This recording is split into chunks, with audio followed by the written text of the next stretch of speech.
eu junto isso para falar de economia, né? Em 1893, né, o Thomas Edison ele estava fazendo teste com as lâmpadas de vácuo dele, né? E ele estava tendo problema lá com o carvão que estava se desgastando muito rápido. Então ele fez um encapsulado no carvão, né? E para ter menos perda de carvão, porque ele achava que o carvão estava se dissipando nas lâmpadas de vácuo dele, né? E o que ele descobriu, né, na época, né, é que quando ele fez isso, o fluxo de energia ele só fazia um sentido. Quando ele tentava fazer o fluxo no outro, né, não acontecia, né? Na verdade, estava tendo um fluxo de elétrons, né, entre o carvão e a parte metálica que ele tentou colocar, né, e por isso que acontecia esse fluxo unidirecional, né? Mas o Edison mesmo ele não se atentou muito em estudar esse efeito, porque ele estava preocupado mais com o desgaste do carvão da lâmpada em si, né? Quem aprofundou mais esse efeito depois, né, foi até o Fleming, né? Isso daqui foi em 1893, tá, pessoal? 1893. E cerca de 2 anos depois, o Herbert George Wells, né, ele estava lançando o livro Máquinas Marcianas, né? Esse livro Máquinas Marcianas é o livro que inspira aquele filme Guerra dos Mundos, que o Tom Cruise até participa, né? E o George Loeb, na época, fez até um desenho, né, sobre os trípodes, né, que eram os marcianos, né? Eles tinham 3 pernas, né? E você vê também no filme que as máquinas também tem 3 pernas, né? Até tem uma cena que um tripódezinho entra, né? O que isso tem a ver com economia, né? É que isso aqui é uma base de engenharia, tá, pessoal? Esses tripódes, né, que vão dominar o mundo, né? Para mim é uma representação do que vai vir mesmo, que vai começar a dominar o mundo, né? Que é o transistor, né? Então, a partir de 2 anos depois o cara tem esses livros de ficção científica, né? E o Fleming ele começa a estudar a história do bulbo, né? O que o Fleming faz, né? Ele coloca uma resistência para aquecer o gás, né? E o gás fica ionizado, né? Aí quando o gás fica ionizado, ele descobre que aqui tem um feixe de elétron na lâmpada de vácuo dele, né? E esse feixe de elétron ele sempre tinha um sentido unidirecional, ele escorria só em um sentido. E depois o diodo, né, do Fleming, né, foi aperfeiçoado, né, pelo Forrest, né, que ele chamou de triodo, né. É a mesma coisa que o Forrest fez, né, só que ele só descobriu que esse feixe eletrônico ele podia ser repulsivo por uma grade, né? Você podia controlar ele com uma grade de campo, né? Então você colocava uma tensão aqui na grade também, além da tensão que estava no circuito, e ele descobriu que o feixe eletrônico era sempre proporcional à tensão e sempre muito maior, né? Então isso aqui aquelas válvulas dos rádios antigos funcionam assim, eles não têm o transistor, né? O transistor ele realmente é inventado em 1947 depois, mas já tínhamos essa figura aqui, né, de 3 pernas, né, com emissor, coletor e grade, né, que é o mesmo princípio do transistor, né, que o transistor aí também tem um emissor, um coletor e um grade, né. Cada perninha ali do transistor, cada transistor um é diferente do outro, né, mas é um princípio básico dos transistores, é esse, né, esse controle do grade, né, do grade que determina a tensão, né? E nós também somos transistores, nós também somos essas válvulas, né? Essas válvulas. Um exemplo, né? O primeiro exemplo que eu dou, né? Que a humanidade se comporta assim, né? É o bebezinho, né? O bebezinho ele vai lá, ele chora, né? O bebezinho lá ele chora, né? Porque para ganhar lá o leite da mãe, né? Então o que acontece? A mãe, a partir do sinal claro que ela tem os recebimentos dela, né? Ela tem os recebimentos, né? E ela recebe um sinal, né? Pequeno, né? E ela dá esse retorno para o bebê, né? E tudo Tudo na economia funciona mais ou menos assim. Se você pegar o princípio da história econômica, né, eram pedras que as pessoas desenhavam os animais que elas tinham, né? Tipo assim, o cara tinha uma ovelha, então ele fazia uma pedrinha com o desenho de uma ovelha, ele podia levar aquela pedrinha para o mercado e outro comprador que pegasse aquela pedra, que fosse negociando, né, e ficasse com aquela pedra, ele podia ir na fazenda dele e com ela trocar por uma ovelha. E o princípio do papel moeda é você mesmo imprimir o seu dinheiro. Não, o dinheiro, no princípio das coisas, ele não é uma coisa fixa. Ele sempre vai se multiplicando. E até hoje ele vai se multiplicando, porque riqueza é isso. É uma pedra de uma ovelhinha, uma pedra de um porquinho, uma pedra de cevada, de centeio, de arroz, de vários produtos. E quanto mais pedras você tiver, maior a sua riqueza, né? Só que, claro, depois o pessoal começou a estocar na forma de ouro, né, ou metais preciosos, e os governos, né, quando começou a ter uma estrutura de governo, começaram eles serem o impressor dessas pedrinhas, né, na forma de papel moeda. E existe uma regra para imprimir um papel moeda, né, e ele tem que ser impresso. O papel moeda ele tem que ser impresso, o dinheiro tem que ser criado, né. Digamos que você tem uma loja lá, todo mundo quer ter lucro, né. A loja A vende é um mercado, a loja, o B ele é uma construtora, né? E o C ele é um, sei lá, ele faz serviços diversos de despachante, né? E todos eles têm funcionários, né? E se você tirar aqui que todos, né, tá tirando uma parcela e para o funcionário iria um valor menor, né? Então, tipo assim, a loja ela investe 80, só que o funcionário ela só dá 60 e ela cobra 100 pelo serviço, né? Tá todo mundo cobrando 100, né? E eles estão pagando 180 em mão de obra, né? Por que não falta dinheiro no mercado, né? Porque o governo ele injeta esse dinheiro.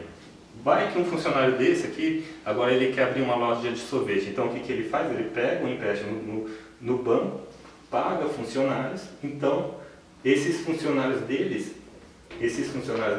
acabam recebendo o restante através desse investimento que vai compor o valor que está fazendo todo mundo ter lucro aqui. Então, a necessidade de imprimir dinheiro e a necessidade de investimento passa a ser uma coisa constante no mercado. E é esse investimento que faz que não falte dinheiro. Porque se você for ver todo mundo tendo lucro, se você não colocasse um valor a mais, faltaria, né? Mas não falta porque realmente o governo ele acaba criando moeda, né? Assim como você criaria suas pedrinhas. Se você tinha uma ovelha, você trocou 2 ovelhas ou 3, você trocou ela por um porco, por centeio, você ia criar outras. E se sua ovelha tivesse mais um filhotinho, esse filhotinho seria o seu investimento. Pode ser o filhotinho da ovelha, pode ser o centeio no seu campo lá que você plantou para colher, e todos eles você ia criar novas moedas. E a forma como o governo substituiu o que você faz, ela tem que ser representativa, né? Só que mais ou menos na época que se criou o transistor, né, o dinheiro, né, ele que era, quando o governo fez isso, inicialmente ele era rastreado em metais, né, rastreado em ouro, né, o governo passou a fazer esse controle que não havia mais ele seria lastreado nele mesmo, no valor do que ele representa, e ele faria esse controle de juros para que ele não fosse desvalorizado, né.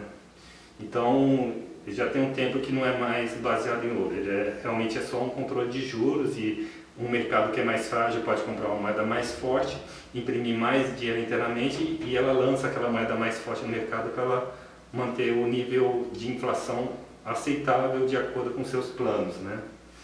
Hoje, né, surgiu um outro tipo de moeda, né, que é o Bitcoin. O Bitcoin ele não tem essa forma, o governo não controla como é que ele é multiplicado. Ele simplesmente a cada 2 anos você quebra 210 mil blocos, que daria um bloco a cada 10 minutos, e a cada 210 mil blocos ele gera metade dos bitcoins que ele gerava no começo. Tipo, o primeiro Bitcoin ele gerava 50 Bitcoins a cada bloco. Depois de 210 mil, ele gera 25. Depois de mais 210 mil, ele vai gerar 12,5. E assim vai sucessivamente, né? O que acontece? Por que o Bitcoin não tem essa norma, né? E por que o Bitcoin se valoriza, né? Porque esses Bitcoins gerados, eles são sempre entregues ao minerador, e o minerador coloca eles no mercado.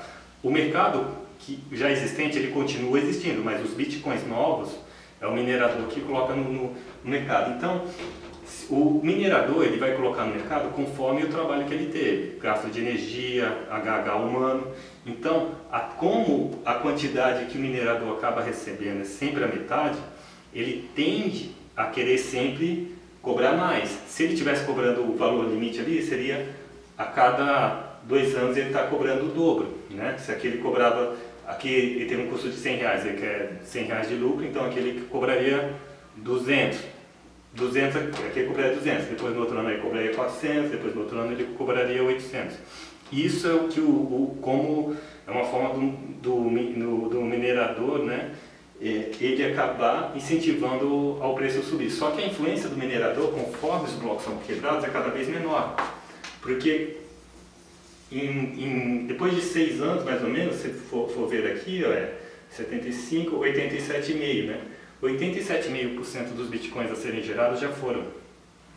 E daqui a 4 anos, daqui a 2 anos já vai ser mais de 90%. Então a influência do minerador no preço tende a cair. O que vai prevalecer é só o que o mercado entende como valor para o Bitcoin, né?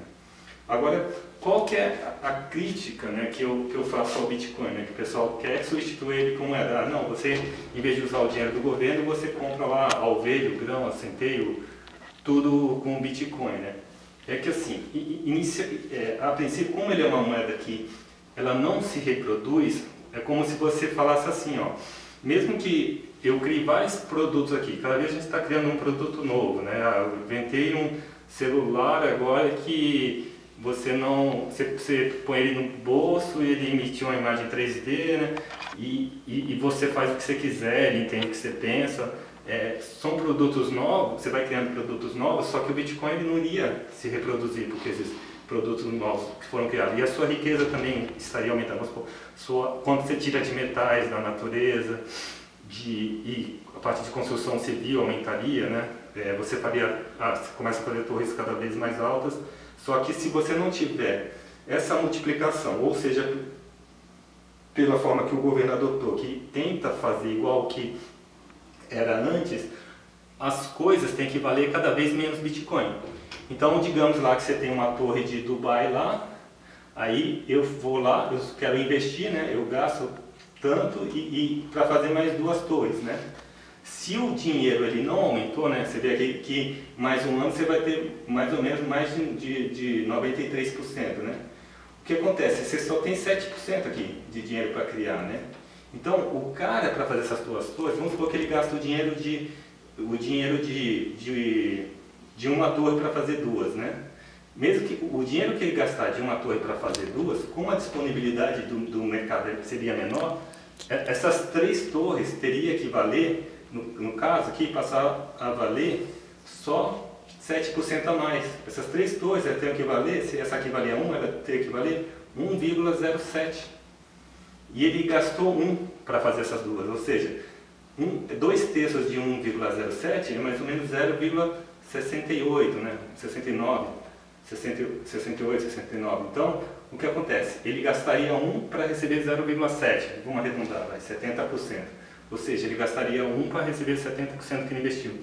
E o cara que fosse esperto e guardasse o dinheiro lá no colchão, ele compraria essas 2 torres dele que ficaram prontas e ainda sobraria 0,30. Então,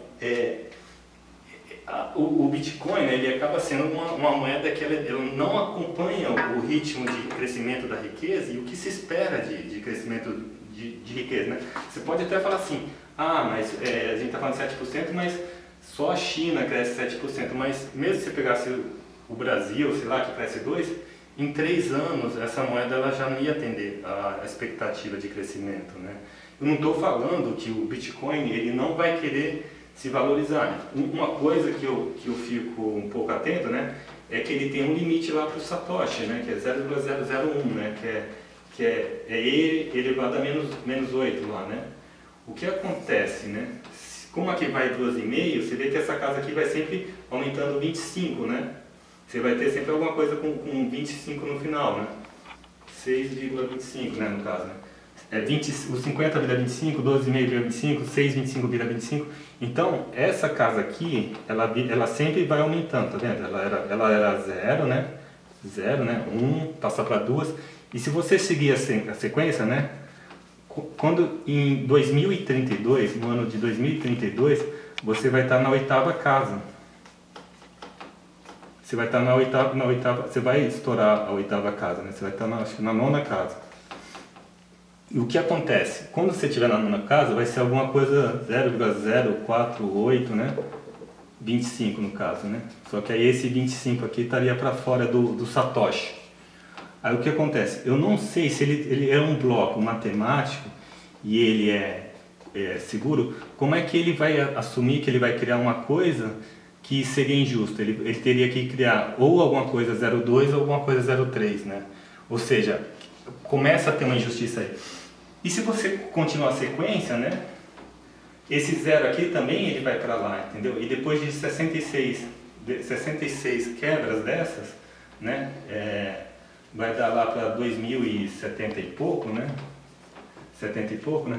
Ele já, o Satoshi aqui, ele já vai ser alguma coisa 0,000, vai dar as 8 casas e vai dar 4. Ou seja, você não vai ter como você repor o Satoshi para ele ser vendido, né? E eu não sei se ele vai continuar quebrando blocos, porque se ele quebrar, ele vai quebrar de uma forma injusta. Só por essa característica dele acabar sendo assim, ele ser deflacionário em relação ao crescimento do mercado, ele já cria essa coisa um pouco que eu acho que descaracteriza ele como moeda. E eu acho que ele cria dificuldade para os governos, porque a tendência do governo quando você faz isso, o governo quer que você faça isso aqui, cara, que você seja um investidor D aqui, esses investidores A, B, C, D, que você seja um investidor D. E para o governo continuar incentivando o investidor D, o governo ele tem que criar mais papel moeda. É assim que o governo reagiria. E isso, de certa forma, é perigoso, porque pode realmente começar a ter um aumento de inflação, descontrole de mercado, porque você está tendo um meio que não representa o que a meu ver, se entende como criação de riqueza, né? Mas o meu vídeo hoje, né, é para falar assim sobre a minha visão de engenheiro, né? Que eu não sou economista, eu fiz engenharia, né? Como é que eu vejo um pouco, né, economia, né? Para mim a economia é igual a mecânica ou a elétrica, né? E ela é composta por sistema, né? Onde se você pegar um capacitor, né, os bancos seriam os capacitores do sistema. Acabou a caneta. Você tem os transistores que são a gente é tudo, né? A gente é linha, né? A gente faz o fluxo de mercadorias. A gente é um ser pensante, né? Como os transistores, né? É claro que o governo, né? As leis governamentais seria tipo o programa, né? Que roda lá no disco rígido que rege como aquele programa vai andar, né? Só que assim, nos circuitos elétricos acontece, quando você injeta muito dinheiro, vamos supor que você está, aqui eu dei um exemplo do governo colocar dinheiro para ter um investimento para gerar economia e gerar emprego, né? Só que nem sempre a falta de emprego é por falta de injeção de dinheiro. A meu ver, a falta de emprego às vezes é um pouco proposital, né, para aqueles que dominam o mercado terem um ganho maior, né? E também porque a demanda da gente ela é uma coisa limitada. A gente não vai demandar mais, tipo assim, se tem uma pessoa, ela vai beber mais 2 litros de água por dia, né? 2 litros por dia. Não adianta você querer empurrar 4 litros por dia para ela, que ela não vai. Então, as demandas são fixas. Arroz, carne, tudo acaba tendo um limite de demanda, né? Então, analogamente, né, num circuito elétrico, o dinheiro, para mim, ele faria o papel da tensão elétrica, né? Você pode aumentar a tensão elétrica num circuito para ele fazer aquela tensão chegar naquele local que não estaria chegando. Porque a tensão, quando ela aumenta o potencial, ela consegue atingir outros locais, né? Vamos supor, às vezes você tem um local com um pouquinho de mau contato, se você aumentar a tensão, chegaria a tensão ali. Mas seria uma coisa danosa ao seu circuito. Mas até hoje é o que o governo tem feito, ele tem imprimido cada vez mais dinheiro. Outra coisa que a tensão faz é que o transistor aqui, né, ela acaba, ou o diodo mesmo, né, ela acaba revertendo o diodo. Ela consegue, quando ela é muito alta, o diodo não consegue segurar ele, e a corrente faz o caminho inverso, tanto no diodo como no transistor, né. E isso é muito similar à corrupção. O que acontece? Como eu falei, o governo, né, tem as leis lá, e digamos que tenha todo o sistema de processamento lá cheio de transistores, que são os políticos que estão lá. Conforme você injeta dinheiro, dependendo de como você injeta ali, o que acontece? Os políticos com os transistores, eles fariam o que não deveria ser feito. E isso para mim se traduz por corrupção, né? Todas as respostas para mim são similares, né? Outro ponto que eu ia falar, né? Qual que é a solução que eu proporia, né? Que eu falo, né? Que você não tem que fazer só o controle nessa injeção de dinheiro, né? Mas você também tem que fazer o controle nas horas trabalhadas das pessoas. Você tem que reduzir as horas trabalhadas, porque as pessoas, elas carregam o fluxo, não só o fluxo financeiro, né? Como o de serviço, né? Claro que hoje esse carregar fluxo de serviço, né? Seria mais através de muito controle de equipamento, né? Que uma pessoa vai lá e aperta um botão. Mas o que acontece em circuitos elétricos, né? Circuitos de engenharia, né? Se você quer aumentar um fluxo de um circuito, você tem que diminuir a temperatura daquele circuito, né? Então, para mim, seria uma teoria supercondutora, você aplicar essa supercondutividade da engenharia para a economia. Então, eu reduzo o quanto as pessoas trabalham, então quando eu reduzo o quanto as pessoas trabalham, eu gero mais emprego, porque a demanda, lembra? A demanda de água era fixa. Então vamos supor que 4 trilhões de litros lá de água que precisa. E para as pessoas, se você precisava de 1 milhão de pessoas para trabalhar nessa empresa de água, se você reduzir as horas trabalhadas, você vai precisar de 1.500.000, talvez, pessoas, não sei. Mas você trabalhando na relação de horas das pessoas, né, fazendo as pessoas trabalharem menos, você consegue suprir igualmente a sua demanda de água, só que como você tem mais pessoas trabalhando, você tem mais pessoas recebendo. E tendo mais pessoas recebendo, não só pela questão que o imposto geral, na verdade, cairia, porque alguns falam que o salário cairia, mas aí o imposto ia acabar sendo menor, porque o imposto sobre salário menor acaba sendo menor, então sobraria mais dinheiro também. E o que acontece? Só que assim, sobraria mais dinheiro, enfim, sobraria mais dinheiro. E sobrando mais dinheiro entraria no mercado para produzir outros produtos de riqueza. E sem você ter desemprego. Seria uma forma adicional, além da injeção de dinheiro, né, para você conseguir riqueza. E no campo da engenharia isso acontece. Quando você resfria muito um cabo condutor, ele se torna supercondutivo. Ele consegue conduzir 1000 vezes mais. E por que eu digo que isso faria também as pessoas produzirem mais? Porque além de estar todo mundo recebendo, como sobraria mais tempo para todo mundo, as pessoas com esse tempo livre, elas pensariam em mais coisas e fariam mais coisas. As pessoas iam talvez viajar mais, ou iam fazer mais coisas em casa, mas essa parte criativa das pessoas, né, ela seria maior. E as pessoas iam passar a ser mais valorizadas por isso.